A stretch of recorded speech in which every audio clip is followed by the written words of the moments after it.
Welcome to யூனிக்பீடியா. மக்களவையில் அத்துமீறல், புகைவீச்சு, நடந்தது என்ன? மக்களவையில் புதன்கிழமை பூஜ்ய நேர நிகழ்வுகள் நடந்து கொண்டிருந்த போது பார்வையாளர்கள் அரங்கிலிருந்த இருவர் அத்துமீறி எம்பிக்கள் இருந்த இருக்கையில் குதித்ததால் பரபரப்பு ஏற்பட்டது. அவர்கள் கைகளில் புகைக்கும் கருவி வைத்திருந்ததும் அதிலிருந்து மஞ்சள் நிறத்தில் புகை வெளியேறுவதும் பதற்றத்தை ஏற்படுத்தியது.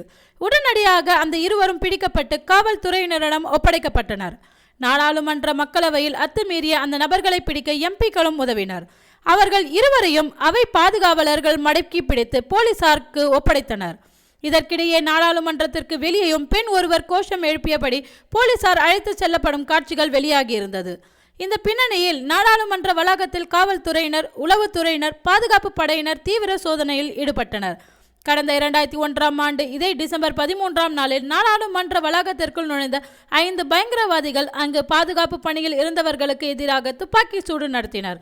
இதில் 9 பேர் உயிரிழந்தனர். எனினும் பாதுகாப்பு படையினர் நடத்திய பதில் தாக்குதலில் பயங்கரவாதிகள் 5 பேரும் கொல்லப்பட்டனர். இரு தரப்புக்கும் இடையே சுமார் 30 நிமிடங்கள் துப்பாக்கி சூடு நடைபெற்றது என்பது குறிப்பிடத்தக்கது.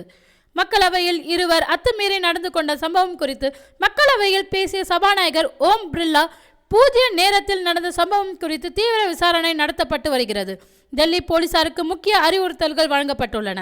முதற்கட்ட விசாரணையில் அது வெறும் புகை என தெரிய வந்துள்ளது. எனவே புகை குறித்து அச்சப்பட தேவையில்லை என கூறினார். இதையடுத்து வழக்கமான நாடாளுமன்ற அலுவலை தொடர அவர் முயன்றார். அப்போது குறுக்கிட்ட எதிர்க்கட்சி எம்பிக்கள் இது குறித்து அவையில் விவாதிக்கப்பட வேண்டும் என வலியுறுத்தினர். இதற்கு பதில் அளித்த சபாநாயகர், விசாரணை நடைபெற்று வருகிறது. சட்டத்துக்கு புறம்பாக அத்துமீறிய இருவரும் கைது செய்யப்பட்டுள்ளனர். அவர்களிடம் இருந்த பொருட்கள் கைப்பற்றப்பட்டுள்ளன. இவர்களுக்கு ஆதரவாக நாடாளுமன்றத்திற்கு வெளியே இருந்த இருவரும் கூட கைது செய்யப்பட்டுள்ளனர் என்று கூறினார். நன்றி, வணக்கம். இது போன்ற தகவல்களுக்கு யூனிக் மீடியாவை சப்ஸ்கிரைப் பண்ணுங்க.